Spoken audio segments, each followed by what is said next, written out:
اس نے قسم پرسی کی حالت میں تنگ آ کر اپنے آپ کو صورتحال کے حوالے کر دیا۔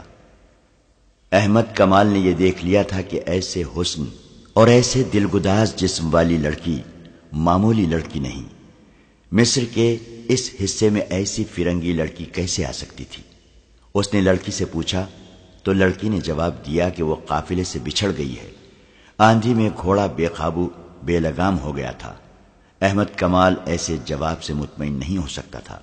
اس نے 3-4 اور سوال کیے تو لڑکی کے ہونٹ کانپنے لگے۔ احمد کمال نے کہا، اگر تم یہ کہتی کہ تم اغوا کی ہوئی لڑکی ہو اور آندھی نے تمہیں چھڑا دیا ہے تو شاید میں مان جاتا، تمہیں جھوٹ بولنا نہیں آتا۔ اتنے میں اس سپاہی نے جو احمد کمال کے ساتھ تھا خیمے کا پردہ اٹھایا اور ایک تھیلا اور ایک مشکیزہ احمد کمال کو دے کر کہا کہ یہ اس لڑکی کے گھوڑے کی زین کے ساتھ بندھے ہوئے تھے۔ احمد کمال تھیلا کھولنے لگا تو لڑکی نے گھبرا کر تھیلے پر ہاتھ رکھ لیا۔ اس کے چہرے کا رنگ بدل گیا۔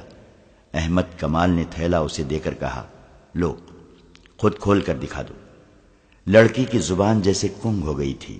اس نے بچوں کے انداز سے تھیلا پیٹ پیچھے کر لیا۔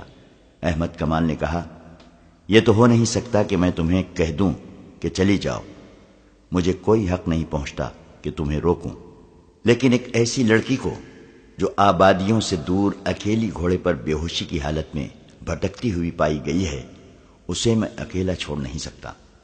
یہ میرا انسانی فرض ہے۔ مجھے اپنا ٹھکانہ بتا دو، میں تمہیں اپنے سپاہیوں کے ساتھ حفاظت سے پہنچا دوں گا۔ اگر نہیں بتاؤ گی تو تمہیں مشتبہ لڑکی سمجھ کر قاہرہ اپنی حکومت کے پاس بھیج دوں گا۔ تم مصری نہیں ہو، تم سوڈانی نہیں ہو۔ لڑکی کے آنسو بہنے لگے۔ وہ جس مصیبت سے گزر کر آئی تھی اس کی دہشت اور ہولناکی اس پر پہلے ہی غالب تھی۔ اس نے تھیلا احمد کمال کے آگے پھینک دیا۔ احمد نے تھیلا کھولا تو اس میں سے کچھ کھجوریں، 2-4 چھوٹی موٹی عام سی چیزیں نکلی اور ایک تھیلی نکلی۔ یہ کھولی تو اس میں سے سونے کے بہت سے سکے اور ان میں سونے کی باریک سی زنجیر کے ساتھ چھوٹی سی سیاہ لکڑی کا سلیب نکلی۔ احمد کمال اس سے یہی سمجھ سکا کہ لڑکی عیسائی ہے۔ اسے غالباً معلوم نہیں تھا کہ جو عیسائی مسلمان کے خلاف لڑنے کے لیے صلیبی لشکر میں شامل ہوتا ہے وہ ایک سلیب پر حلف اٹھاتا ہے اور چھوٹی سی ایک سلیب ہر وقت اپنے پاس رکھتا ہے۔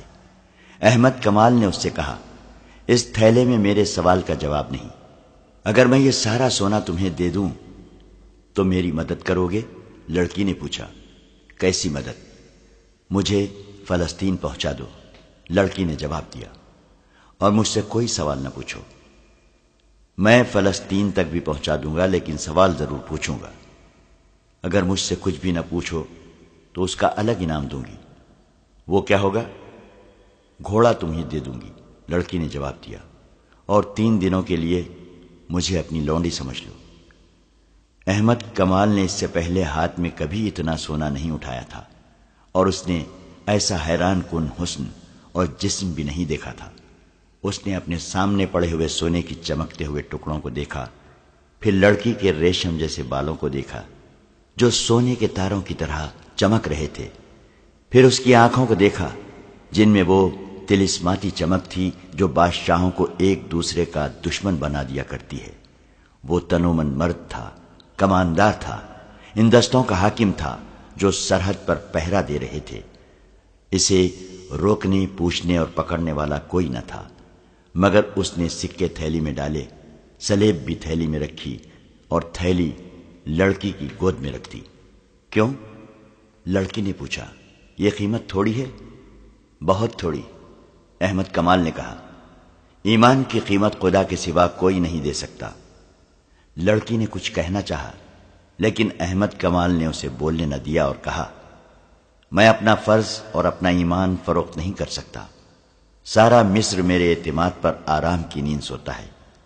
3 مہینے گزرے، سوڈانیوں نے قاہرہ پر حملہ کرنے کی کوشش کی تھی۔ اگر میں یہاں نہ ہوتا اور اگر میں ان کے ہاتھ اپنا ایمان فروخت کر دیا ہوتا تو یہ لشکر قاہرہ میں داخل ہو کر تباہی برپا کر دیتا۔ تم مجھے اس لشکر سے زیادہ خطرناک نظر آتی ہو۔ کیا تم جاسوس نہیں ہو؟ نہیں، تم یہی بتا دو کہ تمہیں آندھی نے کسی ظالم کے پنجے سے بچایا ہے یا تم آندھی سے بچ کر نکلی ہو؟ لڑکی نے بے معنی سا جواب دیا تو احمد کمال نے کہا، مجھے تمہارے متعلق یہ جاننے کی ضرورت نہیں کہ کون ہو اور کہاں سے آئی ہو۔ میں کل تمہیں قاہرہ کے لیے روانہ کر دوں گا۔ وہاں ہمارا جاسوسی اور سراغ رسانی کا ایک محکمہ ہے، وہ جانے اور تم جانو، میرا فرض پورا ہو جائے گا۔ اگر اجازت دو تو میں اس وقت ذرا سا آرام کر لوں۔ لڑکی نے کہا، کل جب قاہرہ کے لیے مجھے روانہ کرو گے تو شاید تمہارے سوالوں کا جواب دے دوں۔ لڑکی رات بھر کی جاگی ہوئی اور دن کے ایسے خوفناک سفر کی تھکی ہوئی تھی، لیٹی اور سو گئی۔ احمد کمال نے دیکھا کہ وہ نیند میں بڑبڑاتی تھی، بے چینی میں سر ادھر ادھر مارتی تھی اور ایسے پتہ چلتا تھا جیسے خواب میں رو رہی ہو۔ احمد کمال نے اپنے ساتھیوں کو بتا دیا کہ یہ ایک مشکوک فرنگی لڑکی پکڑی گئی ہے جسے کل قاہرہ بھیجا جائے گا۔ اس کے ساتھی احمد کمال کے کردار سے واقف تھے، کوئی بھی ایسا شک نہیں کر سکتا تھا کہ اس نے لڑکی کو بدنیتی سے اپنے خیمے میں رکھا ہے۔ اس نے لڑکی کا گھوڑا دیکھا تو وہ حیران ہوا کیونکہ گھوڑا اعلیٰ نسل کا تھا، اور جب اس نے زین دیکھی تو اس کے شکوک رفع ہو گئے۔ زین کے نیچے مصر کی فوج کا نشان تھا۔ یہ گھوڑا احمد کمال کی اپنی فوج کا تھا۔ حبشیوں نے آندھی کی وجہ سے تعاقب ترک کر دیا تھا، وہ واپس زندہ پہنچ گئے تھے۔ پروہت نے فیصلہ دے دیا تھا کہ لڑکیاں آندھی میں ماری گئی ہوں گی، لہذا تعاقب میں کسی کو بھیجنا بیکار ہے۔ وقت بھی بہت گزر گیا تھا، لیکن رجب پر آفت نازل ہو رہی تھی۔ اس سے حبشی بار بار یہی ایک سوال پوچھتے تھے، لڑکیاں کہاں ہیں؟ اور وہ قسمیں کھا کھا کر کہتا تھا کہ مجھے معلوم نہیں۔ حبشیوں نے اسے اذیتیں دینی شروع کر دی، تلوار کی نوک سے اس کے جسم میں زخم کرتے اور اپنا سوال دہراتے تھے۔ حبشیوں نے اس کے ساتھیوں کو بھی درختوں کے ساتھ باندھ دیا اور ان کے ساتھ بھی یہی ظالمانہ سلوک کرنے لگے۔ رجب کو خدا اپنی قوم اور اپنے ملک سے غداری کی سزا دے رہا تھا۔ رات کو بھی اسے نہ کھولا گیا، اس کا جسم چھلنی ہو گیا تھا۔ احمد کمال کے خیمے میں لڑکی سوئی ہوئی تھی، وہ سورج غروب ہونے سے پہلے جاگی تھی۔ احمد کمال نے اسے کھانا کھلایا تھا، اس کے بعد وہ پھر سو گئی تھی۔ اس سے 2-3 قدم دور احمد کمال سویا ہوا تھا۔ رات گزرتی جا رہی تھی، خیمے میں دیا جل رہا تھا۔ اچانک لڑکی کی چیخ نکل گئی، احمد کمال کی آنکھ کھل گئی۔ لڑکی بیٹھ گئی تھی، اس کا جسم کانپ رہا تھا، چہرے پر گھبراہٹ تھی۔ احمد کمال اس کے قریب ہو گیا، لڑکی تیزی سے سرک کر اس کے ساتھ لگ گئی اور روتے ہوئے بولی، ان سے بچاؤ، وہ مجھے مگرمچھوں کے آگے پھینک رہے ہیں، وہ میرا سر کاٹنے لگے ہیں۔ کون؟ وہ بھتے حبشی، لڑکی نے ڈرے ہوئے لہجے میں کہا۔ وہ یہاں آئے تھے۔ احمد کمال کو حبشیوں کی قربانی کا علم تھا، اسے شک ہوا کہ اسے شاید قربان کرنے کے لیے لے جایا جا رہا تھا۔ اس نے لڑکی سے پوچھا تو لڑکی نے بازو احمد کمال کے گلے میں ڈال دیے، کہنے لگی، مت پوچھو، میں خواب دیکھ رہی تھی۔ احمد کمال دیکھ رہا تھا کہ وہ تو بہت ہی ڈری ہوئی ہے۔ اس نے اسے تسلیہ دی اور یقین دلایا کہ یہاں اسے اٹھانے کے لیے کوئی نہیں آئے گا۔ لڑکی نے کہا، میں سو نہیں سکوں گی، تم میرے ساتھ باتیں نہیں کر سکتے؟ میں اکیلی جاگ نہیں سکوں گی، میں پاگل ہو جاؤں گی۔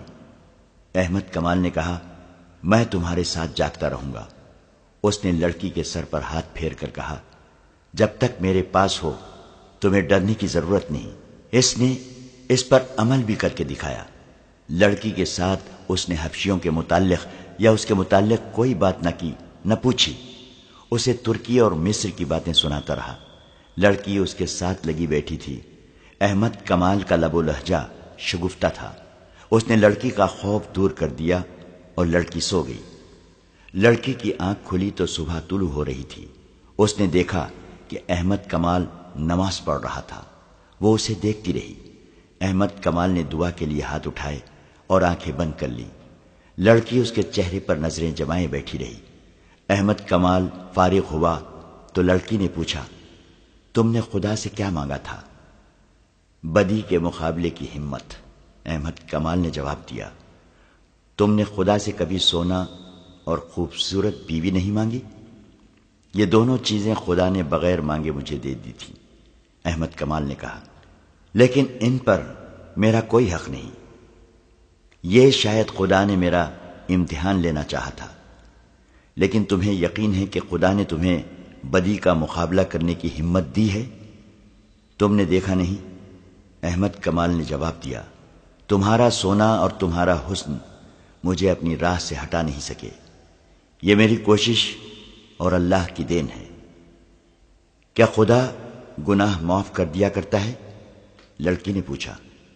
ہاں، ہمارا خدا گناہ معاف کر دیا کرتا ہے، احمد کمال نے جواب دیا، شرط یہ ہے کہ گناہ بار بار نہ کیا جائے۔ لڑکی نے سر جھکا لیا۔ احمد کمال نے جب اس کی سسکیاں سنی تو اس کا چہرہ اوپر اٹھایا، وہ رو رہی تھی۔ لڑکی نے احمد کمال کا ہاتھ پکڑ لیا اور اسے کئی بار چوما۔ احمد کمال نے اپنا ہاتھ کھینچ لیا۔ لڑکی نے کہا، آج ہم جدا ہو جائیں گے، تم مجھے قاہرہ بھیج دو گے، میں اب آزاد نہیں ہو سکوں گی۔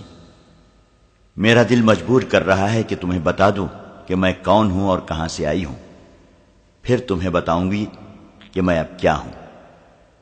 ہماری روانگی کا وقت ہو گیا ہے، احمد کمال نے کہا، میں خود تمہارے ساتھ چلوں گا۔ میں اتنی نازک اور اتنی خطرناک ذمہ داری کسی اور کو نہیں سونپ سکتا۔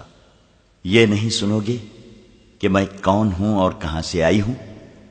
اٹھو، احمد کمال نے کہا، یہ سننا میرا کام نہیں۔ وہ خیمے سے باہر نکل گیا۔ کچھ دیر بعد قاہرہ کی سمت 6 گھوڑے جا رہے تھے۔ ایک پر احمد کمال تھا، اس کے پیچھے دوسرے گھوڑے پر لڑکی تھی، اس کے پچھلے پہلو بے پہلو 4 گھوڑے محافظوں کے تھے، اور ان کے پیچھے ایک اونٹ جس پر سفر کا سامان، پانی اور خوراک وغیرہ تھی جا رہا تھا۔ قاہرہ تک کم و بیش 36 گھنٹوں کا سفر تھا۔ لڑکی نے 2 مرتبہ اپنا گھوڑا اس کے پہلو میں کر لیا، اور دونوں مرتبہ احمد کمال نے اس سے کہا کہ وہ اپنا گھوڑا اس کے اور 2 محافظوں کے درمیان رکھے۔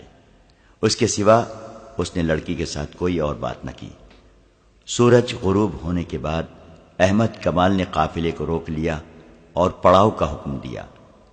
رات لڑکی کو احمد کمال نے اپنے خیمے میں سلایا۔ اس نے دیا جلتا رکھا۔ وہ گہری نیند سویا ہوا تھا۔ اس کی آنکھ کھل گئی۔ کسی نے اس کے ماتھے پر ہاتھ پھیرا تھا۔ اس نے لڑکی کو اپنے پاس بیٹھے دیکھا۔ لڑکی کا ہاتھ اپنے ماتھے پر تھا۔ احمد کمال تیزی سے اٹھ کر بیٹھ گیا۔ اس نے دیکھا کہ لڑکی کے آنسو بہ رہے تھے۔ اس نے احمد کمال کا ہاتھ اپنے دونوں ہاتھوں میں لیا اور اسے چوم کر بچوں کی طرح بلک بلک کر رونے لگی۔ احمد کمال اسے دیکھتا رہا۔ لڑکی نے آنسو پوچھ کر کہا، میں تمہاری دشمن ہوں۔ تمہارے ملک میں جاسوسی کے لیے اور تمہارے بڑے بڑے حاکموں کو آپس میں ٹکرانے کے لیے اور صلاح الدین ایوبی کے قتل کا انتظام کرنے کے لیے فلسطین سے آئی ہوں، لیکن اب میرے دل سے دشمنی نکل گئی ہے۔ کیوں؟ احمد کمال نے کہا، تم بزدل لڑکی ہو، اپنی قوم سے غداری کر رہی ہو۔ سولی پر کھڑے ہو کر بھی کہو کہ میں صلیب پر قربان ہو رہی ہوں۔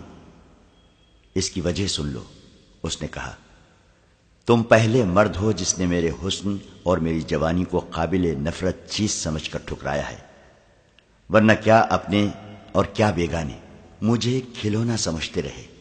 میں نے بھی اپنی زندگی کا مقصد سمجھا کہ مردوں کے ساتھ کھیلو، دھوکے دو اور عیش کرو۔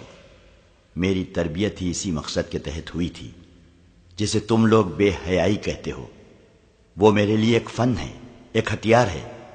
مجھے نہیں معلوم کہ مذہب کیا ہے اور خدا کے احکام کیا ہیں۔ صرف صلیب ہے جس کے متعلق مجھے بچپن میں ذہن نشین کرایا گیا تھا کہ یہ خدا کی دی ہوئی نشانی ہے، اور یہ عیسائیت کی عظمت کی علامت ہے، اور یہ کہ ساری دنیا پر حکمرانی کا حق صرف صلیب کے پجاریوں کو حاصل ہے، اور یہ کہ مسلمان صلیب کے دشمن ہیں۔ انہیں اگر زندہ رہنا ہے تو صلیبیوں کے قدموں میں رہ کر زندہ رہیں۔ میں انہی چند باتوں کو اپنی مذہب کی بنیادی اصول سمجھتی رہی۔ مجھے مسلمانوں کی جڑیں کاٹنے کی تربیت دی گئی۔ تو اسے بھی مذہبی فریضہ کہا گیا۔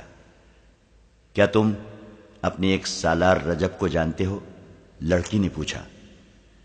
وہ خلیفہ کے محافظ دستوں کا سالار ہے، احمد نے کہا۔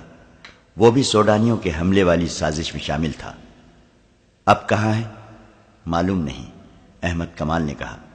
مجھے صرف یہ حکم ملا ہے کہ رجب فوج سے بھگوڑا ہو گیا ہے، جہاں کہیں نظر آئے اسے پکڑو، اور بھاگے تو تیر مارو اور اسے ختم کر دو۔ میں بتاؤں وہ کہاں ہے؟ لڑکی نے کہا۔ وہ سوڈان میں حبشیوں کے پاس ہے، وہاں ایک خوشنما جگہ ہے، وہاں حبشی لڑکیوں کو دیوتا کے آگے قربان کرتے ہیں۔ جب وہاں ہے، میں جانتی ہوں وہ فوج کا بھگوڑا ہے۔ ہم 3 لڑکیاں اس کے ساتھ فلسطین سے آئی تھی، باقی 2 کہاں ہیں؟ لڑکی نے آہ بھری اور کہا، وہ مر گئی ہیں، انہی کی موت نے مجھے بدل ڈالا ہے۔ لڑکی نے احمد کمال کو ایک لمبی کہانی کی طرح سنایا کہ وہ کس طرح فلسطین سے رجب کے ساتھ آئی تھی، کس طرح حبشیوں نے ان میں سے 2 لڑکیوں کو دیوتا کے نام پر ذبح کرنا چاہا۔ رجب انہیں بچا نہ سکا، کس طرح وہ وہاں سے بھاگی اور راستے میں 2 لڑکیاں کس طرح آندھی میں ماری گئی۔ اس نے کہا، میں اپنے آپ کو شہزادی سمجھتی تھی، میں نے بادشاہوں کے دلوں پر حکمرانی کی ہے۔ میں نے کبھی نہیں سوچا تھا کہ خدا بھی ہے اور موت بھی ہے۔ مجھے گناہوں میں ڈبو دیا گیا اور میں ڈوبتی چلی گئی۔ عجیب لذت تھی اس ڈوبنے میں، مگر مجھے وہ مگرمچھ دکھائے گئے جن کے آگے ذبح کی ہوئی لڑکیوں کے جسم پھینکے جاتے ہیں۔ مگرمچھ پانی کے کنارے سوئے ہوئے تھے، ان کے بھدے اور مکروہ جسم دیکھ کر میں کانپ گئی۔ وہ میرے اس جسم کو جس نے بادشاہوں کے سر جھکائے تھے، ان مگرمچھوں کی خوراک بنانا چاہتے تھے۔ میں نے وہ بدصورت سیاہ کالے حبشی دیکھے جو میرا سر میرے جسم سے الگ کرنے کے لیے آ گئے تھے۔ موت کے پردوں کی آواز مجھے سنائی دینے لگی تھی، میری رگ رگ بیدار ہو گئی، میرے اندر سے مجھے آواز سنائی دی۔ اپنے حسن اور اتنے دلنشین جسم کا انجام دیکھ ہم جان کی بازی لگا کر اپنے گھر سے نکلی تھی۔ ہمیں یہ کہہ کر رجب کے ساتھ فلسطین سے بھیجا گیا تھا کہ یہ شخص ہماری حفاظت کرے گا، لیکن اس شخص نے میرے ساتھ دست درازی کی۔ ہم وہاں سے بھاگی، آندھی میں گھوڑے بے قابو ہو کر بھاگ اٹھے۔ ہمارے لیے صحرا میں کوئی پناہ نہ تھی، ہم آندھی اور گھوڑوں کے رحم و کرم پر تھیں۔ پہلے ایک لڑکی گری، میں نے اسے گھوڑے کے نیچے آتے دیکھا، پھر دوسری لڑکی گھوڑے سے گری تو پاؤں رکاب میں پھنس جانے کی وجہ سے گھوڑے نے اسے 2 میل زیادہ فاصلے تک گھسیٹا۔ اس کی چیخیں میرا جگر چاک کر رہی تھی۔ میں اب بھی اس کی چیخیں سن رہی ہوں، جب تک زندہ رہوں گی یہ چیخیں سنتی رہوں گی۔ پھر وہ لڑکی لاش بن گئی۔ میرا گھوڑا ساتھ ساتھ دوڑا آ رہا تھا مگر میرے قابو میں نہیں تھا۔ وہ لڑکی بھی اپنے گھوڑے کے ساتھ پیچھے رہ گئی۔ میں اب اکیلی تھی۔ مجھے خدا نے ان 2 لڑکیوں کو مار کر بتا دیا تھا کہ میرا انجام کیا ہوگا۔ وہ مجھ سے بھی زیادہ خوبصورت اور شوخ تھی، ان میں حسن کا غرور بھی تھا۔ انہوں نے بھی بادشاہوں کو انگلیوں پر نچایا تھا، مگر ایسی بھیانک موت مری کہ کسی کو خبر تک نہ ہوئی۔ اب وہ ریت کی گمنام قبروں میں دفن ہو گئی ہیں۔ میں اکیلی رہ گئی۔ آندھی کے زناٹے موت کے قہقہے بن گئے۔ مجھے اپنے سر کے اوپر آگے پیچھے دائیں اور بائیں چڑیلیں، بدروہیں، بھوت اور موت کے قہقہے سنائی دے رہے تھے۔ میں بدھو اور بیوقوف لڑکی نہیں ہوں، دماغ روشن ہے۔ میں نے جان لیا کہ خدا مجھے گناہوں کی سزا دے رہا ہے۔ ایسی ہیبتناک موت اور ایسی ہولناک آندھی وہ تم نے بھی دیکھی ہے۔ مجھے خدا یاد آ گیا۔ میں نے خدا کو بلند آواز سے پکارا، رو رو کر گناہوں سے توبہ کی اور معافی مانگی۔ پھر میں بے ہوش ہو گئی، اور جب ہوش میں آئی تو میں تمہارے قبضے میں تھی۔ تمہاری گوری رنگت دیکھ کر میں خوش ہوئی کہ تم یورپی ہو اور میں فلسطین میں ہوں۔ اسی دھوکے میں نے اپنی زبان میں پوچھا تھا کہ کیا میں فلسطین میں ہوں۔ جب مجھے پتا چلا کہ میں مسلمانوں کے قبضے میں ہوں تو میرا دل بیٹھ گیا۔ میں آندھی سے بچ کر اپنے دشمن کے قبضے میں آ گئی تھی۔ مسلمانوں کے متعلق مجھے بتایا گیا تھا کہ عورتوں کے ساتھ درندوں جیسا سلوک کرتے ہیں، لیکن تم نے میرے ساتھ وہ سلوک کیا جس کی مجھے توقع نہیں تھی۔ تم نے سونا ٹھکرا دیا اور تم نے مجھے بھی ٹھکرا دیا۔ میں اس قدر خوفزدہ تھی کہ میں کہتی تھی کہ خواہ کوئی مل جائے مجھے پناہ دے دے اور مجھے سینے سے لگا لے۔ تمہارے متعلق مجھے ابھی تک یقین نہیں آیا تھا کہ تمہارا کردار پاک ہے۔ مجھے یہ توقع تھی کہ رات کو تم مجھے پریشان کرو گے۔ میں خواب میں بھی مگر بچوں کا، حبشیوں اور آندھی کی دہشت دیکھتی رہی۔ میں ڈر کر اٹھی تو تم نے مجھے سینے سے لگا لیا اور بچوں کی طرح مجھے کہانیاں سنا کر میرا خوف دور کر دیا۔ اور جب رات گزر گئی تو میں نے جاگتے ہی تمہیں خدا کے آگے سجدے میں دیکھا۔ تم نے جب دعا کے لیے ہاتھ اٹھائے اور آنکھیں بند کر لی تھیں، اس وقت تمہارے چہرے پر مسرت، سکون اور نور تھا۔ میں اس شک میں پڑ گئی کہ تم انسان نہیں، فرشتہ ہو۔ کوئی انسان سونے اور مجھ جیسی لڑکی سے منہ نہیں موڑ سکتا۔ میں نے تمہارے چہرے پر جو سکون اور مسرت دیکھی تھی، اس نے میرے آنسو نکال دیے۔ میں تم سے پوچھنا چاہتی تھی کہ یہ سکون تمہیں کس نے دیا ہے؟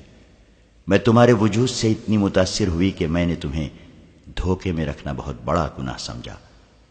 میں تمہیں یہ کہنا چاہتی تھی کہ میں تمہیں اپنے متعلق ہر ایک بات بتا دوں، اس کے عوض مجھے یہ کردار اور یہ سکون دے دو، اور میرے دل سے وہ دہشت اتار دو جو مجھے بڑی ہی تلخ اذیت دے رہی ہے۔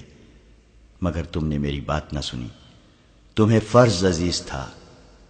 اس نے احمد کمال کے دونوں ہاتھ پکڑ لیے اور کہا، تم شاید اسے بھی دھوکہ سمجھو، لیکن میرے دل کی بات سن لو۔ میں تم سے جدا نہیں ہو سکوں گی۔ میں نے کل تمہیں گناہ کی دعوت دیتے ہوئے کہا تھا کہ مجھے اپنی لونڈی سمجھو، مگر اب میں ساری عمر کے لیے تمہارے قدموں میں بیٹھی رہوں گی۔ مجھے اپنی لونڈی بنا لو اور اس کے عوض مجھے وہ سکون دے دو جو میں نے نماز کے وقت تمہارے چہرے پر دیکھا تھا۔ میں تمہیں بالکل نہیں کہوں گا کہ تم مجھے دھوکہ دے رہی ہو۔ احمد کمال نے کہا، میری مجبوری یہ ہے کہ میں اپنی قوم کو اور اپنی فوج کو دھوکہ نہیں دے سکتا۔ تم میرے پاس امانت ہو، میں خیانت نہیں کر سکتا۔ میں نے تمہارے ساتھ جو سلوک کیا وہ میرا فرض تھا۔ یہ فرض اس وقت ختم ہوگا جب میں تمہیں متعلقہ محکمے کے حوالے کر دوں گا اور وہ مجھے حکم دے گا کہ احمد کمال تم واپس چلے جاؤ۔ وہ اسے دھوکہ نہیں دے رہی تھی۔ اس نے روتے ہوئے کہا، تمہارے حاکم جب مجھے سزائے موت دیں گے تو تم میرا ہاتھ پکڑے رکھنا۔ اب یہی ایک خواہش ہے، میں تمہیں ایسی بات نہیں کہوں گی کہ مجھے فلسطین پہنچا دو۔ میں تمہارے فرض کے راستے میں رکاوٹ نہیں بنوں گی۔ مجھے صرف اتنا کہہ دو کہ میں نے تمہارا پیار قبول کر لیا ہے۔ میں تمہیں یہ بھی نہیں کہوں گی کہ مجھے اپنی بیوی بنا لو، کیونکہ میں ایک ناپاک لڑکی ہوں۔ مجھے تربیت دینے والوں نے پتھر بنا دیا تھا۔ میں یہ بھی سمجھتی تھی کہ میرے اندر انسانی جذبات نہیں رہے، لیکن خدا نے مجھے بڑے ہی پرہول طریقے سے سمجھا دیا کہ انسان پتھر نہیں بن سکتا، اور وہ ایک نہ ایک دن مجبور ہو کر کسی سے پوچھتا ہے کہ سیدھا راستہ کون سا ہے۔ رات گزرتی جا رہی تھی اور وہ دونوں باتیں کرتے رہے۔ احمد کمال نے اس سے پوچھا، تم جیسی لڑکیوں کو ہمارے ملک میں بھیج کر ان سے کیا کام لیا جاتا ہے؟ بہت سے کام کرائے جاتے ہیں، لڑکی نے جواب دیا۔ بعض کو مسلمان عمرہ کے حرموں میں مسلمان کے روپ میں داخل کر دیا جاتا ہے، جہاں وہ تربیت کے مطابق عمرہ اور وزراء پر غالب آ جاتی ہیں۔ ان سے صلیبیوں کی پسند کے افراد کو عہدے دلاتی ہیں۔ جو حاکم صلیبیوں کے خلاف ہو اس کے خلاف کارروائیاں کراتی ہیں۔ مسلمان لڑکیاں اتنی چالاک نہیں ہوتی، انہیں اپنی خوبصورتی پر ناز ہوتا ہے، وہ حرموں کے لیے منتخب تو ہو جاتی ہیں، لیکن ایک عیسائی یا یہودی لڑکی انہیں بیکار کر کے اپنا غلام بنا لیتی ہے۔ اس وقت تک اسلامی حکومت کے امیروں اور وزیروں اور قلعہ داروں کی آدھی تعداد کے فیصلے میری قوم کے حق میں ہوتے ہیں۔ لڑکیوں کا ایک گروہ اور بھی ہے۔ یہ لڑکیاں اسلامی نام سے مسلمانوں کی بیویاں بن جاتی ہیں۔ ان کا کام یہ ہے کہ اچھے درجے کے مسلمان گھرانوں کی لڑکیوں کے دماغ اور کردار خراب کرتی ہیں، ان کے لڑکوں کو بدی کے راستے پر ڈالتی ہیں اور شریف گھرانوں کی لڑکیاں اور لڑکوں کے معاشقے کراتی ہیں۔ مجھ جیسی سلیبی لڑکیاں چوری چھپے تمہارے ایسے حاکموں کے پاس آتی ہیں جو ہمارے ہاتھ میں کھیل رہے ہوتے ہیں۔ ان حاکموں کو سونے کے سکوں کی صورت میں معاوضہ ملتا رہتا ہے۔ وہ مجھ جیسی لڑکیوں کو حفاظت میں ایسے طریقے سے رکھتے ہیں جن سے ان پر ذرا سا شک بھی نہیں ہوتا۔ یہ لڑکیاں اعلیٰ درجے کے حاکموں کے درمیان رقابت اور غلط فہمیاں پیدا کرتی اور صلاح الدین ایوبی اور نور الدین زنگی کے خلاف ناپسندیدگی پیدا کرتی ہیں۔ مجھے 2 لڑکیوں کے ساتھ اسی کام کے لیے رجب کے حوالے کیا گیا تھا۔ وہ اسے صلیبیوں کی درپردہ کارروائیوں اور مسلمانوں کی ایمان فروشی کی تفصیل سناتی رہی۔ احمد کمال سنتا رہا۔ دوسرے دن سورج غروب ہونے سے بہت پہلے یہ قافلہ قاہرہ پہنچ گیا۔ احمد کمال علی بن سفیان کے پاس گیا اور اسے لڑکی کے متعلق تمام تر رپورٹ دے کر لڑکی اس کے حوالے کر دی۔ اس نے یہ بھی بتایا کہ رجب حبشیوں کے پاس ہے اور اس نے اس جگہ کو اڈا بنا رکھا ہے جہاں حبشی لڑکی کی قربانی دیا کرتے تھے۔ احمد کمال نے یہ بھی کہا کہ اگر اسے حکم دیا جائے تو وہ رجب کو زندہ یا مردہ وہاں سے لا سکتا ہے۔ علی بن سفیان نے ایسا حکم نہ دیا کیونکہ اس مقصد کے لیے اس کے پاس تربیت یافتہ فوجی تھے۔ احمد کمال نے وہ طریقہ بتا دیا جس سے رجب تک پہنچا جا سکتا تھا۔ اس نے یہ طریقہ لڑکی کی سنائی ہوئی باتوں کے مطابق سوچا تھا۔ علی بن سفیان پہلے ہی ایک پارٹی سوڈان بھیج چکا تھا۔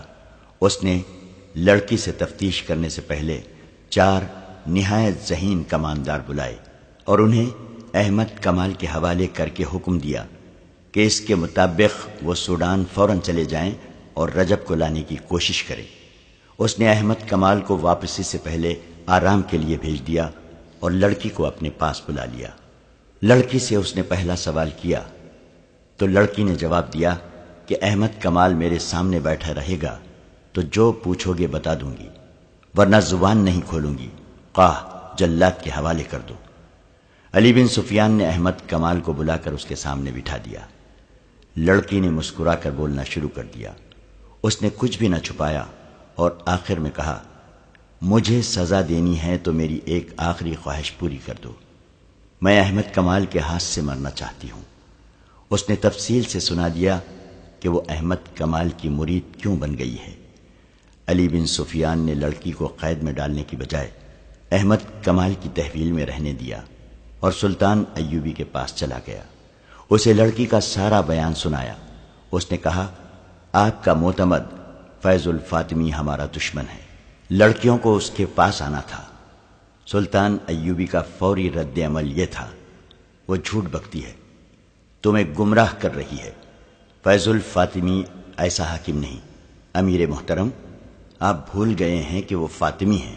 علی بن سفیان نے کہا، آپ شاید یہ بھی بھول گئے ہیں کہ فاطمی اور فدائیوں کا گہرا رشتہ ہے، یہ لوگ آپ کے وفادار ہو ہی نہیں سکتے۔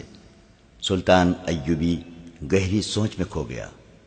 وہ غالباً سوچ رہا تھا کہ کس پر بھروسہ کرے۔ کچھ دیر بعد اس نے کہا، علی، میں تمہیں یہ اجازت نہیں دوں گا کہ فیض الفاطمی کو گرفتار کر لو۔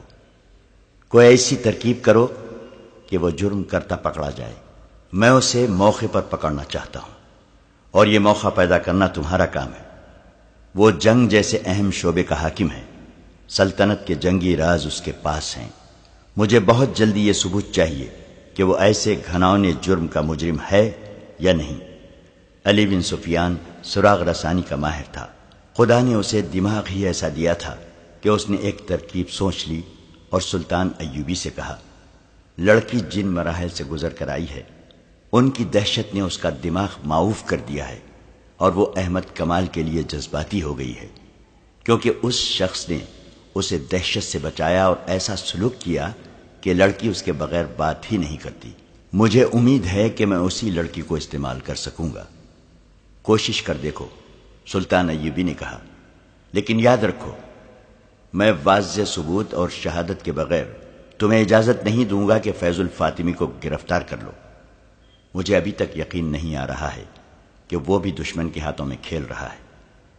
علی بن سفیان لڑکی کے پاس گیا اور اسے اپنا مدعا بتایا۔ لڑکی نے کہا احمد کمال کہے تو میں آگ میں بھی کود جاؤں گی۔ احمد کمال نے اس سے کہا جیسے یہ کہتے ہیں ویسے کر دو، ان کی بات سمجھ لو۔ اس کا مجھے کیا انعام ملے گا؟ لڑکی نے پوچھا۔ تمہیں پوری حفاظت سے فلسطین کے قلعے شوبک میں پہنچا دیا جائے گا۔ علی بن سفیان نے کہا اور یہاں تمہیں پوری عزت سے رکھا جائے گا۔ نہیں، لڑکی نے کہا یہ انعام بہت تھوڑا ہے، مجھے منہ مانگا انعام دو، میں اسلام قبول کر لوں گی اور احمد کمال میرے ساتھ شادی کر لے۔ احمد کمال نے صاف انکار کر دیا۔ علی بن سفیان اسے باہر لے گیا۔ احمد کمال نے کہا کہ یہ بے شک اسلام قبول کر لے، لیکن میں اسے پھر بھی اسلام کا دشمن سمجھوں گا۔ علی بن سفیان نے اس سے کہا ملک اور قوم کی سلامتی کی خاطر تمہیں یہ قربانی دینی ہوگی۔ احمد کمال مان گیا۔ اس نے اندر جا کر لڑکی سے کہا میں چونکہ تمہیں ابھی تک بے اعتبار لڑکی سمجھ رہا ہوں، اس لیے شادی سے انکار کیا ہے۔ اگر تم ثابت کر دو کہ تمہارے دل میں میرے مذہب کے لیے قربانی کا جذبہ ہے تو میں تمام عمر تمہارا غلام رہوں گا۔ لڑکی نے علی بن سفیان سے کہا کہو مجھے کیا کرنا ہے، میں یہ بھی دیکھ لوں گی کہ مسلمان اپنے وعدے کے کتنے پکے ہوتے ہیں۔ میری ایک شرط یہ بھی ہے کہ احمد کمال میرے ساتھ رہے گا۔ علی بن سفیان نے اس کی یہ شرط بھی مان لی اور اپنے ایک اہلکار کو بلا کر احمد کمال اور لڑکی کے لیے رہائش کے انتظام کا حکم دے دیا۔ اس نے دروازہ بند کر لیا اور لڑکی کو احمد کمال کی موجودگی میں بتانے لگا کہ اسے کیا کرنا ہے۔ تیسرے دن علی بن سفیان کے بھیجے ہوئے آدمی حبشیوں کی اس مقدس جگہ پہنچ گئے جہاں سے لڑکیاں بھاگی تھیں اور جہاں رجب حبشیوں کا قیدی تھا۔ یہ 6 آدمی تھے اور سب اونٹوں پر سوار تھے۔ انہوں نے بھیس نہیں بدلا تھا، وہ مصری فوج کے لباس میں تھے۔ ان کے پاس برچھیاں، تیر کمان اور تلواریں تھیں۔ انہیں احمد کمال نے لڑکیوں کی رویداد سنا دی تھی۔ اس کے مطابق علی بن سفیان نے سارا طریقہ کار سمجھا دیا تھا۔ وہ پہاڑی خطے کے اندر گئے جسے پہاڑیوں نے قلعہ بنا رکھا تھا۔ ایک برچھی نہ جانے کہاں سے آئی اور ان کے سامنے زمین میں گڑ گئی۔ اس کا مطلب یہ تھا کہ رک جاؤ، تم گھیرے میں ہو۔ وہ رک گئے۔ حبشی پروہت سامنے آیا، اس کے ساتھ 3 حبشی تھے جن کے پاس برچھیاں تھیں۔ حبشی نے انہیں خبردار کیا کہ وہ اس کے چھپے ہوئے تیر اندازوں کی زد میں ہیں۔ اگر انہوں نے کوئی غلط حرکت کی تو ان میں سے کوئی بھی زندہ نہیں رہے گا۔ سب نے اپنے ہتھیار حبشیوں کے آگے پھینک دیے اور اونٹوں سے اتر آئے۔ ان کے قائد نے حبشی پروہت سے ہاتھ ملا کر کہا ہم تمہارے دوست ہیں، محبت لے کے آئے ہیں، تمہاری محبت بھی لے جائیں گے۔ کیا تم نے تینوں لڑکیوں کی قربانی دے دی ہے؟ ہم نے کسی لڑکی کی قربانی نہیں دی۔ پروہت نے غصے سے جواب دیا تم کیوں پوچھتے ہو؟ ہم مصری فوج کے باغی ہیں۔ جماعت کے قائد نے جواب دیا ہم تمہاری اس فوج کے سپاہی ہیں جو مسلمانوں سے تمہارے دیوتا کی توہین کا انتقام لے گی۔ ہمیں تمہارے آدمیوں نے بتایا تھا کہ انہیں شکست اس لیے ہوئی ہے کہ لڑکی کی قربانی نہیں دی جا سکی۔ ہم رجب کے ساتھ تھے، ہم نے اس سے کہا تھا کہ ہم 3 فرنگی لڑکیاں اغوا کر کے لائیں گے اور ایک کی بجائے 3 لڑکیاں قربان کریں گے اور دیوتا کے مگرمچھوں کو کھلائیں گے۔ ہم بڑی دور سے 3 لڑکیاں ورغلا کر اور بہت سے لالچ دے کر لے آئے تھے اور رجب کے حوالے کر دی تھی، وہ انہیں یہاں لے آیا تھا۔ ہم یہ دیکھنے آئے ہیں کہ لڑکیوں کی قربانی دی جا چکی ہے یا نہیں۔ حبشی پروہت دھوکے میں آ گیا۔ اس نے کہا رجب نے ہمارے ساتھ کمینگی کی ہے، وہ لڑکیاں لے تو آیا ہے مگر اس کی نیت خراب ہو گئی تھی۔ اس نے لڑکیوں کو یہاں سے بھگا دیا، لیکن ہم نے انہیں نہیں بھاگنے دیا، اسے پوری سزا دے دی ہے۔ لڑکیاں ہمارے ہاتھ سے نکل گئی ہیں۔ کیا تم 2 لڑکیوں کا بندوبست کر سکتے ہو؟ دیوتاؤں کا قہر سخت ہوتا جا رہا ہے۔ ہم ضرور بندوبست کریں گے، قائد نے کہا۔ تھوڑے دنوں تک ہم 2 لڑکیاں لے آئیں گے، ہمیں رجب کے پاس لے چلو، ہم اس سے پوچھیں گے کہ لڑکیاں کہاں ہیں۔ حبشی پروہت سب کو اپنے ساتھ لے گیا۔ ایک جگہ مٹی کا ایک چوڑا اور گول برتن رکھا تھا جو ایسے ہی ایک برتن سے ڈھکا ہوا تھا۔ پروہت نے اوپر والا برتن اٹھا کر نیچے والے برتن میں ہاتھ ڈالا۔ جب اس نے ہاتھ باہر نکالا تو اس کے ہاتھ میں رجب کا سر تھا۔ چہرے کا ہر ایک نقش بالکل صحیح اور سلامت تھا۔ آنکھیں ادھ کھلی تھی، منہ بند تھا۔ یہ سر اور چہرہ گردن سے کٹ کر جسم سے الگ کیا گیا تھا۔ اس سے پانی ٹپک رہا تھا۔ یہ کوئی دوا تھی جس میں حبشیوں نے سر ڈالا ہوا تھا تاکہ خراب نہ ہو۔ پروہت نے کہا، اس کا جسم مگرمچھوں کو کھلا دیا گیا ہے۔ اس کے ساتھیوں کو ہم نے زندہ جھیل میں پھینک دیا تھا۔ مگرمچھ بھوکے تھے۔ اگر ہمیں یہ سر دے دو تو ہم اپنے تمام ساتھیوں کو دکھائیں گے۔ ایک نے کہا، اور انہیں بتائیں گے کہ جو انگوک کے دیوتا کی توہین کرے گا اس کا انجام یہ ہوگا۔ تم اس شرط پر لے جا سکتے ہو کہ کل سورج غروب ہونے سے پہلے واپس لے آؤ گے۔ پروہت نے کہا، یہ انگوک کے دیوتا کی ملکیت ہے، اگر واپس نہیں لاؤ گے تو تمہارا سر جسم سے جدا ہو جائے گا۔ تیسرے روز رجب کا سر سلطان صلاح الدین ایوبی کے قدموں میں پڑا تھا، اور سلطان ایوبی گہری سوچ میں کھویا ہوا تھا۔ اسی رات کا واقعہ ہے۔ احمد کمال اور لڑکی اس مکان کے برآمدے میں سوئے ہوئے تھے جو انہیں رہائش کے لیے دیا گیا تھا۔ اس مکان میں رہتے ہوئے انہیں 6 روز گزر گئے تھے۔ اس دوران لڑکی احمد کمال سے کہتی رہی تھی کہ وہ فوراً مسلمان ہونے کو تیار ہے اور احمد کمال اس کے ساتھ شادی کر لے، لیکن احمد کمال یہی ایک جواب دیتا تھا، پہلے فرض پورا کریں گے۔ لڑکی نے 2-3 بار اس خدشے کا بھی اظہار کیا تھا کہ اس کے ساتھ دھوکا ہوگا۔ احمد کمال اسے ابھی ایک ہاتھ دور ہی رکھنے کی کوشش کر رہا تھا۔ اس دوران لڑکی کے دل سے دہشت اتر گئی تھی اور اب وہ ہوش مندی سے سوچنے کے قابل ہو گئی تھی۔ اس رات وہ اور احمد برآمدے میں سوئے ہوئے تھے۔ باہر ایک سپاہی پہرے پر کھڑا تھا۔ آدھی رات سے کچھ دیر پہلے پہرے دار مکان کے ارد گرد گھومنے کے لیے آہستہ آہستہ چلا تو کسی نے پیچھے سے اس کی گردن بازو میں جکڑ لی۔ فوراً بعد اس کے منہ پر کپڑا باندھ دیا گیا۔ ہاتھ اور پاؤں بھی رسیوں میں جکڑ دیے گئے۔ وہ 4 آدمی تھے۔ مکان کا دروازہ اندر سے بند تھا۔ ایک آدمی دیوار سے پیٹ لگا کر کھڑا ہو گیا، دوسرا اس کے کندھے پر چڑھ کر دیوار پھلانگ گیا۔ اندر سے اس نے دروازہ کھول دیا۔ باقی 3 آدمی بھی اندر چلے گئے۔ ایک جو سب سے زیادہ قوی ہیکل تھا، اس نے لڑکی کے منہ پر کپڑا باندھ دیا۔ لڑکی کے جاگنے تک اس نے لڑکی کو دبوچ لیا اور اٹھا کر کندھے پر ڈال لیا۔ 3 آدمیوں نے احمد کمال کو رسیوں سے جکڑ کر اور منہ پر کپڑا باندھ کر پلنگ پر ہی پڑا رہنے دیا۔ اسے مزاحمت کی مہلت ہی نہ ملی۔ باہر جا کر انہوں نے لڑکی پر کمبر ڈال دیا تاکہ کوئی دیکھ لے تو اسے پتہ نہ چل سکے کہ اس آدمی کے کندھوں پر لڑکی ہے۔ شہر سے 4-5 میل دور فرعونوں کے وقتوں کے ایک بہت ہی وسیع و عریض بھول بھلیوں جیسی عمارت کے کھنڈر تھے۔ ان کے متعلق لوگ بہت سی ڈراؤنی باتیں کیا کرتے تھے۔ عمارت کے اندر ایک بلند چٹان ہے۔ اس چٹان کو کاٹ کر بہت سے کمرے اور ان کمروں کے نیچے بھی کمرے بنے ہوئے تھے۔ ان کے اندر وہی جا کر واپس آ سکتا تھا جو ان سے واقف تھا۔ بہت مدت سے کسی نے ان کھنڈروں کے اندر جانے کی جرت نہ کی تھی۔ مشہور ہو گیا تھا کہ اندر جنوں اور بھوتوں کا بسیرا ہے۔ اندر سانپوں کا بسیرا تو ضروری ہی تھا۔ سانپوں کے ڈر سے کوئی اس کھنڈر کے قریب سے بھی نہیں گزرتا تھا۔ بڑی خوفناک کہانیاں سنائی جاتی تھیں۔ اس کے باوجود یہ 4 آدمی جو لڑکی کو اغوا کر کے لے گئے تھے ان کھنڈروں میں داخل ہو گئے، اور داخل بھی اس طرح ہوئے جیسے یہی ان کا گھر تھا۔ وہ غار نما کمروں، غلام گردشوں اور اندھیری گلیوں میں سے بغیر رکے گزرتے گئے۔ آگے مشلوں کی روشنی تھی۔ ان کے قدموں کی آہٹوں سے چمگاڈر اڑتے اور پھڑ پھڑاتے تھے۔ چپکلیاں اور رینگنے والی کئی چیزیں ادھر ادھر بھاگتی پھر رہی تھیں۔ اندر مکڑیوں کے جالے اور کائی بھی تھی۔ وہ چٹان میں بنے ہوئے ایک کمرے میں داخل ہو گئے۔ وہاں ایک آدمی مشل لیے کھڑا تھا جو ان کے آگے آگے چل پڑا۔ آگے سیڑھیاں تھیں جو نیچے اترتی تھیں۔ وہ سب نیچے اتر گئے اور ایک طرف مڑ کر ایک وسیع کمرے میں داخل ہو گئے۔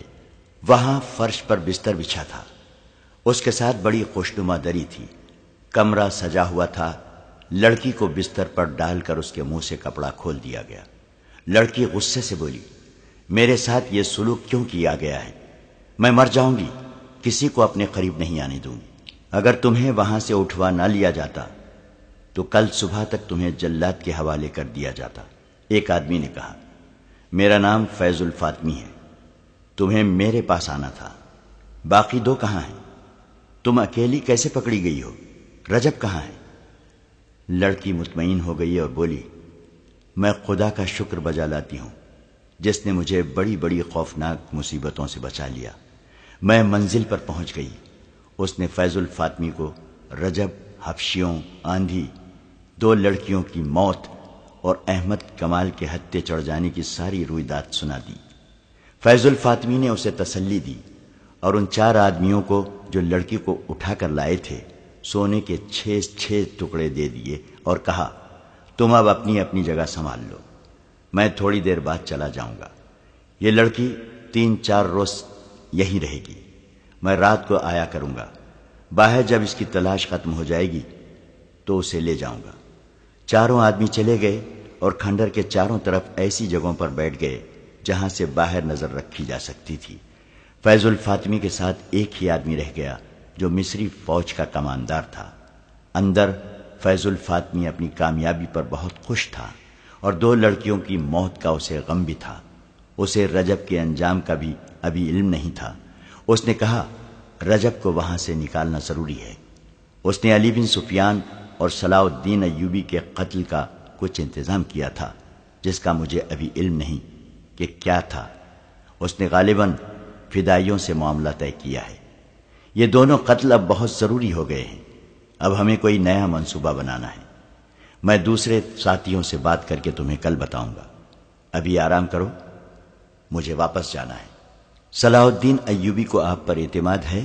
لڑکی نے پوچھا۔ اتنا زیادہ کہ اپنی ذاتی باتوں میں بھی مجھ سے مشورہ لیتا ہے، فیض الفاطمی نے جواب دیا۔ مجھے پتا چلا ہے کہ اعلیٰ حکام میں صلاح الدین ایوبی کے وفاداروں کی تعداد بہت زیادہ ہے، لڑکی نے کہا، اور فوج بھی اس کی وفادار ہے۔ یہ صحیح ہے، کماندار جو وہاں موجود تھا بولا۔ اس کا سراغ رسانی کا محکمہ بہت ہوشیار ہے، جہاں کوئی سر اٹھاتا ہے اس کی نشاندہی ہو جاتی ہے۔ اعلیٰ حکام میں 2 اور ہیں جو صلاح الدین ایوبی کے خلاف کام کر رہے ہیں، ان کے نام آپ کو محترم فیض الفاطمی بتا سکیں گے۔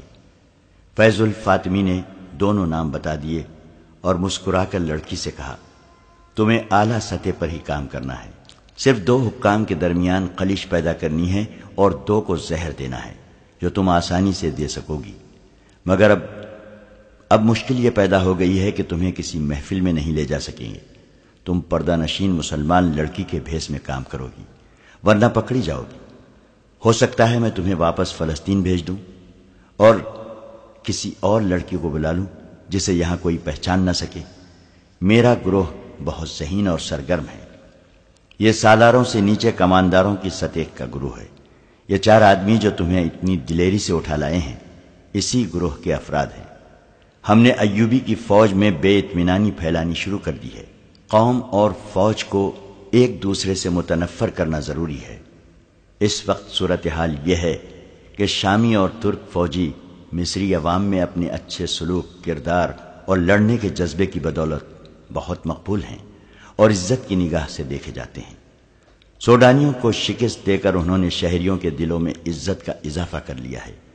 ہمیں فوج کی اس عزت کو مجروح کرنا ہے، سالاروں اور دیگر فوجی حکام کو رسوا کرنا ہے۔ اس کے بغیر ہم صلیبیوں اور سوڈانیوں کی کوئی مدد نہیں کر سکتے۔ باہر کا حملہ ناکام رہے گا، فوج اسے کامیاب نہیں ہونے دے گی، قوم فوج کا ساتھ دے گی۔ اگر اس وقت ایک طرف سے صلیبی اور دوسری طرف سے سوڈانی حملہ کر دیں تو قوم اور فوج مل کر قاہرہ کو ایسا قلعہ بنا دے گی جسے فتح کرنا ناممکن ہوگا۔ قاہرہ کو فتح کرنے کے لیے ہمیں زمین ہموار کرنی ہوگی، لوگوں کے ذہنوں میں وہم اور وسوسے اور نوجوانوں کے کردار میں جنس پرستی اور آوارگی پیدا کرنی ہوگی۔ مجھے بتایا گیا تھا کہ یہ کام 2 سال سے ہو رہا ہے، لڑکی نے کہا۔ خاصی کامیابی بھی ہوئی ہے، فیض الفاطمی نے کہا۔ بدکاری میں اضافہ ہو گیا ہے، مگر صلاح الدین ایوبی نے ایک تو نئے مدرسے کھول دیے ہیں اور دوسرے مسجدوں میں خطبے سے خلیفہ کا نام نکال کر کوئی اور ہی رنگ پیدا کر دیا ہے۔ اور لڑکوں کو عسکری تعلیم دینی شروع کر دی ہے۔ بات یہیں تک پہنچی تھی کہ ان 4 آدمیوں میں سے ایک آیا اور فیض الفاطمی سے کہا، ابھی باہر نہ جانا، کچھ گڑبڑ ہے۔ فیض الفاطمی گھبرایا، اس آدمی کے ساتھ باہر چلا گیا۔ ایک اونچی جگہ چھپ کر دیکھا، آدھی رات کے پورے چاند نے باہر کے ماحول کو روشن کر رکھا تھا۔ اس نے کہا، تم لوگوں نے بے احتیاطی کی ہے، یہ تو فوج معلوم ہوتی ہے، گھوڑے بھی ہیں، تم چاروں طرف سے دیکھو، میں کدھر سے نکل سکتا ہوں؟ میں دیکھ چکا ہوں۔ اس آدمی نے جواب دیا، یوں نظر آتا ہے جیسے ہم مکمل گھیرے میں ہیں، آپ وہیں چلے جائیں، مشعلیں بجھا دیں، وہاں سے نکلنے کی غلطی نہ کریں، وہاں تک کوئی نہیں پہنچ سکے گا۔ فیض الفاطمی کمانڈروں میں غائب ہو گیا اور یہ آدمی جو پہرا دے رہا تھا بلند جگہ سے اتر کر اندر کو جانے کی بجائے دیواروں کے ساتھ ساتھ چھپتا باہر نکل گیا۔ باہر کا یہ عالم تھا کہ 50 کے قریب پیادہ فوجی تھے اور 20-25 گھوڑ سوار تھے۔ انہوں نے سارے کھنڈر کو گھیرے میں لے لیا تھا۔ یہ پہرے دار ان تک گیا اور ایک فوجی سے پوچھا، علی بن سفیان کہاں ہیں؟ اسے بتایا گیا کہ وہ دوڑتا ہوا گیا۔ اس دستے کی کمان علی بن سفیان خود کر رہا تھا، اس کے ساتھ احمد کمال تھا۔ پہرے دار نے انہیں کہا، اندر کوئی ایسا خطرہ نہیں، آپ کے ساتھ 2 آدمی بھی کافی ہیں، میرے ساتھ آئیں۔ یہ پہرے دار ان 4 آدمیوں میں سے تھا جنہوں نے لڑکی کو اغوا کیا تھا۔ علی بن سفیان نے 2 مشعلیں روشن کرائیں، احمد کمال اور 4 عسکریوں کو ساتھ لیا اور 2 کے ہاتھوں میں مشعلیں دی۔ سب نے تلواریں نکال لی اور اس آدمی کے ساتھ کھنڈر میں داخل ہو گئے۔ انہوں نے دیکھا کہ کوئی آدمی کسی طرف سے آیا اور دوڑتا ہوا اندر کی طرف چلا گیا ہے۔ علی بن سفیان کے رہنما نے کہا، یہ ان کا آدمی ہے، وہ اندر والوں کو خبردار کرنے چلا گیا ہے، آپ تیز چلیں۔ وہ سب دوڑ پڑے۔ اگر یہ لوگ رہنما کے بغیر ہوتے تو ان بھول بھلیوں میں بھٹک جاتے یا ڈر کر وہاں سے بھاگ جاتے۔ رہنما کے ساتھ وہ بڑی اچھی رفتار سے جا رہے تھے۔ کسی طرف سے ایک اور آدمی دوڑتا آیا، اس کی انہیں یہ آواز سنائی دی، میں ادھر جا رہا ہوں، تیز چلو۔ یہ رہنما کا ساتھی تھا۔ وہ اس چٹانی کمرے میں پہنچ گئے جس سے سیڑھیاں نیچے اترتی تھیں۔ نیچے سے انہیں آوازیں سنائی دی، ہمارے ساتھ دھوکا ہوا ہے، یہ دونوں ان کے آدمی ہیں۔ پھر تلواریں ٹکرانے کی آوازیں سنائی دی اور یہ آواز بھی آئی، اسے بھی ختم کر دو، یہ گواہی نہ دے سکے۔ علی بن سفیان اور احمد کمال مشعل برداروں کے پیچھے دوڑتے پھلانگتے نیچے اترے۔ اس کمرے میں پہنچے تو وہاں خون بہہ رہا تھا۔ لڑکی پیٹ پر دونوں ہاتھ رکھے بیٹھی ہوئی تھی۔ فیض الفاطمی کے ساتھ جو کماندار تھا وہ اور ایک اور آدمی فیض الفاطمی اور ایک پہرے دار سے لڑ رہے تھے۔ علی بن سفیان نے فیض الفاطمی کو للکارا۔ فیض الفاطمی نے جب اپنے خلاف بہت سی تلواریں دیکھی تو اس نے تلوار پھینک دی۔ احمد کمال نے دوڑ کر لڑکی کو سنبھالا، اس کا پیٹ چاک ہو چکا تھا۔ احمد کمال نے فرش پر بچھے ہوئے بستر سے چادر اٹھا کر لڑکی کے پیٹ پر کس کر باندھ دی اور علی بن سفیان سے کہا، مجھے اجازت ہو تو اسے باہر لے جاؤں۔ علی بن سفیان نے اسے اجازت دے دی۔ احمد کمال نے لڑکی کو بازوؤں پر اٹھا لیا۔ وہ سخت تکلیف میں تھی، پھر بھی اس نے مسکرا کر احمد کمال سے کہا، میں نے اپنا فرض پورا کر دیا ہے، تمہارے مجرم پکڑوا دیے ہیں۔ فیض الفاطمی اور لڑکی کو اغوا کرنے والے 4 میں سے 2 آدمیوں کو گرفتار کر لیا گیا۔ باقی 2 آدمی اور ایک کماندار جو فیض الفاطمی کے ساتھ تھے علی بن سفیان کے آدمی تھے۔ یہ ایک ڈرامہ تھا جو فیض الفاطمی کو موقع پر گرفتار کرنے کے لیے کھیلا گیا تھا۔ لڑکی نے پورا تعاون کیا لیکن زخمی ہو گئی۔ یہ ڈرامہ اس طرح تیار کیا گیا تھا کہ لڑکی سے وہ خفیہ الفاظ معلوم کیے گئے جو اس کے گروہ کو ایک دوسرے کو پہچاننے کے لیے استعمال کرتے ہیں۔ لڑکی نے یہ بھی بتا دیا تھا کہ اسے فیض الفاطمی کے پاس جانا تھا۔ علی بن سفیان نے اپنے 3 ذہین جاسوس استعمال کیے جن میں ایک کماندار کے عہدے کا تھا۔ انہیں خفیہ الفاظ بتائے اور کہا کہ وہ فیض الفاطمی تک رسائی حاصل کریں اور اسے بتائیں کہ 3 میں سے ایک لڑکی یہاں آ گئی ہے لیکن وہ فلاں مکان میں قید ہے جہاں سے اسے نکالا جا سکتا ہے۔ انہیں یہ بھی بتایا گیا کہ وہ فیض الفاطمی کو رجب کا جھوٹا پیغام دیں کہ اس لڑکی کو بچاؤ اور اپنی کارروائیاں تیز کر دو۔ ان جاسوسوں نے 3 دنوں کے اندر فیض الفاطمی تک رسائی حاصل کر لی اور اس پر ثابت کر دیا کہ وہ اس کے زمین دوز گروہ کے افراد ہیں۔ فیض الفاطمی کو یہ خطرہ بھی تھا کہ لڑکی چونکہ قید میں ہے اس لیے اذیت کے زیر اثر بتا دے گی کہ وہ بھی اس کے ساتھ ہے۔ فیض الفاطمی کے لیے اپنا تحفظ ضروری تھا، لہذا اس نے لڑکی کے اغوا کا منصوبہ بنایا۔ اس میں اس نے کماندار کو اپنے ساتھ رکھا، 2 آدمی علی بن سفیان کے بھیجے ہوئے اور 2 اپنے ملا کر ان کے سپرد یہ کام کیا کہ وہ لڑکی کو اٹھا لائیں اور کھنڈر میں پہنچا دیں۔ اس کھنڈر کو انہوں نے کچھ عرصے سے اپنا خفیہ اڈا بنا رکھا تھا۔ منصوبہ بن گیا تو علی بن سفیان تک پہنچ گیا۔ 5-6 دنوں میں احمد کمال اور لڑکی کو بتایا گیا کہ وہ برآمدے میں سوئیں گے اور رات کو لڑکی اغوا ہوگی، جس کے خلاف وہ مزاحمت نہیں کریں گے۔ مکان کے باہر ہر وقت ایک سپاہی پہرے پر رہتا تھا۔ اس رات جو آدمی پہرے پر تھا وہ سپاہی نہیں بلکہ علی بن سفیان کے محکمے کا جاسوس تھا۔ اسے معلوم تھا کہ رات کو اس پر حملہ ہوگا اور حملہ کس طرح کا ہوگا۔ حملہ کرنے والا علی بن سفیان کا آدمی تھا۔ اگر فیض الفاطمی کا آدمی ہوتا تو وہ اسے خنجر مار کر ہلاک کر دیتا۔ اس رات فیض الفاطمی اور کماندار کھنڈر میں چلے گئے۔ مقررہ وقت پر پہرے دار پر حملہ ہوا، دیوار پھلانگی گئی۔ اس وقت احمد کمال جاگ رہا تھا۔ اس نے دیکھا کہ لڑکی کو اٹھا لیا گیا ہے، لیکن وہ آنکھیں بند کر کے لیٹا رہا۔ اس نے تڑپنا اس وقت شروع کیا جب وہ رسیوں میں بند چکا تھا۔ لڑکی کو کھنڈر میں پہنچا دیا گیا۔ یہ ڈرامہ اس لیے کھیلا گیا تھا کہ فیض الفاطمی نے اغوا کا منصوبہ بنایا اور اس میں اپنے 2 آدمی شامل کر دیے تھے۔ ان پر یہ ظاہر کرنا تھا کہ یہ حقیقی اغوا ہے اور اس میں کوئی دھوکہ فریب نہیں۔ آخر دم تک شک نہ ہوا۔ اغوا کے بعد علی بن سفیان نے پہرے دار اور احمد کمال کی رسیاں کھولی۔ پیادہ سپاہی اور سوار تیار تھے۔ تھوڑے سے وقفے کے بعد وہ کھنڈر کی طرف روانہ ہو گئے۔ کھنڈر کو گھیرے میں لے لیا۔ انہیں سب سے پہلے علی بن سفیان کے ہی ایک آدمی نے دیکھا جس نے فیض الفاطمی کو جا کر اطلاع دی۔ اسے باہر لا کر گھیرا دکھایا اور یہ مشورہ دیا کہ وہ اسی کمرے میں چلا جائے۔ اسے ادھر بھیج کر یہ آدمی باہر نکل گیا اور علی بن سفیان اور احمد کمال کو اندر لے گیا۔ یہ آدمی کی دانشمندی تھی کہ اس نے فیض الفاطمی کو اسی کمرے میں چھپے رہنے پر قائل کر لیا تھا۔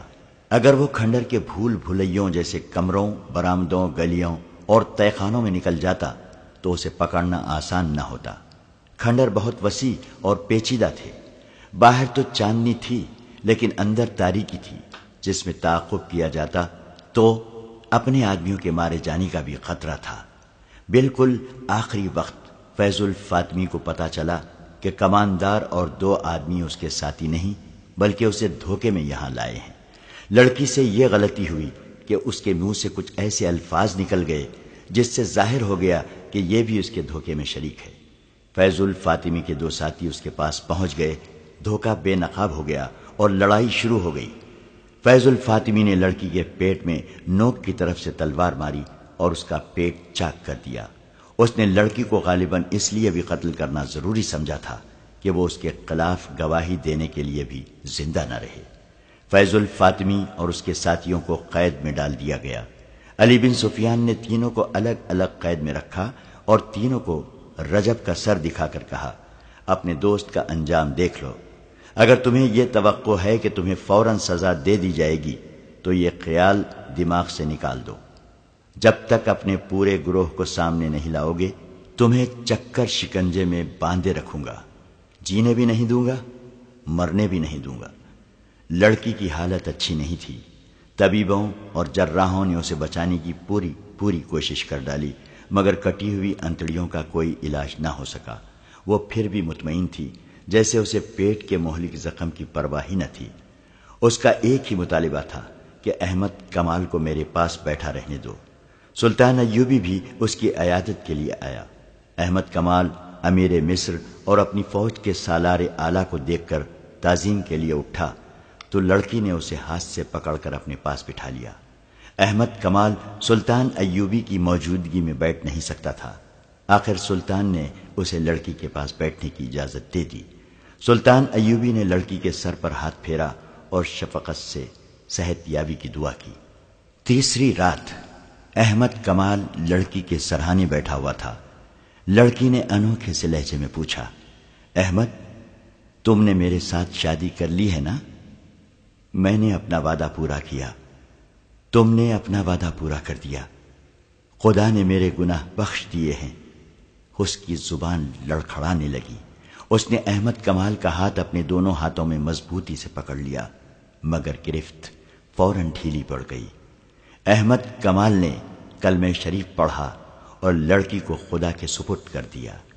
دوسرے دن سلطان ایوبی کے حکم کے مطابق لڑکی کو مسلمانوں کے قبرستان میں دفن کر دیا گیا۔ فیض الفاطمی نے اور اس کے ساتھیوں نے صرف 2 دن میں اذیتیں سہیں اور اپنے گروہ کی نشاندہی کر دی۔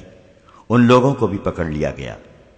مراکشی واقع نگار اسد الاسدی نے سلطان ایوبی کے وقت کے ایک کاتب کے حوالے سے لکھا ہے کہ سلطان ایوبی نے جب فیض الفاطمی کی سزائے موت پر دستخط کیے تو سلطان زار و قطار رونے لگا تھا۔